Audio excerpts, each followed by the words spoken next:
News at 6 begins with breaking news. And we're following breaking news on a federal indictment for the owner of the largest building inspection company in the state, Randy Farrell. He was indicted on 25 federal charges this morning. The indictment includes charges that appear to implicate Mayor LaToya Cantrell in a conspiracy. Chief investigative reporter David Hammer has been following this. He brings us the latest.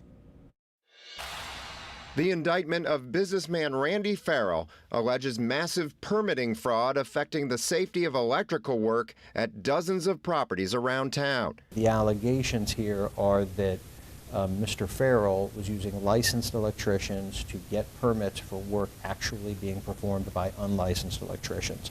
And there's some specific allegations involving some specific properties about the safetiness of that work, right? Including an allegation that some of the work was unsafe that was being done, so much so that the homeowner had to hire a separate licensed electrician to come in and do it. Former federal prosecutor Matt Chester says those safety concerns are the most important part of the indictment. But the headlines will be about the allegations of corruption involving top city officials. Public official 1, who is Mayor LaToya Cantrell. She is clearly referenced in here, and she is referenced in here as a unindicted co-conspirator, right? So she is brought into these charges in a substantive way without actually being named as a defendant. And public official 2, whose sources confirm is the mayor's second in command, Gilbert Montano. Gilbert Montano, assuming he's public official 2, is actually implicated in this in maybe a half step or a step even more substantively than the mayor. The indictment uses a treasure trove of text messages between Farrell and his business partner Fouad Ziton, another convicted felon and friend of Mayor Cantrell. It alleges in 2018 and 2019, Farrell spent a total of $9,200 on gifts for the mayor. NFC Championship game tickets, a lunch at Ruth's Chris, a new iPhone.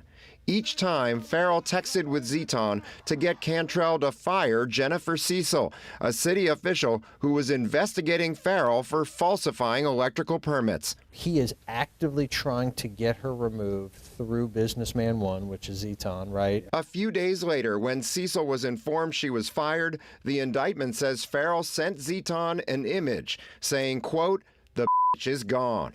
And then the indictment says Ziton texted Cantrell and said, "Thank you so much for handling safety and permit problem."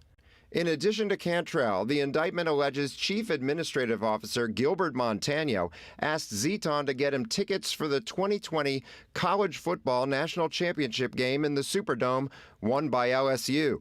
The indictment says Farrell paid $3,600 for those tickets.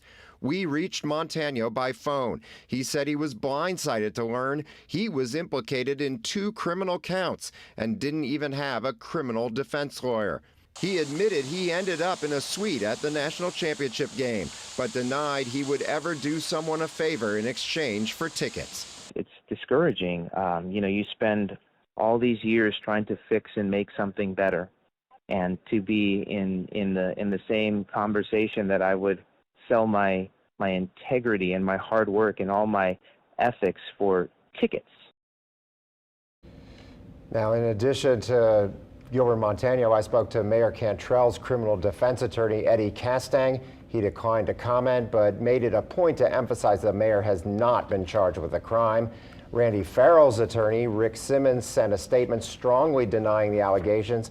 It says, in part, Mr. Farrell provided documentation of his payment for a birthday luncheon for Fouad Ziton and his 2 nephews, at which public official 1 was an invited guest of the businessman. The prosecution is now improperly utilizing this information against Mr. Farrell, alleging it was a bribe. Mr. Farrell did nothing more than complain to city leaders about the dysfunction of the Department of Safety and Permits, a right that he and all citizens have under the First Amendment.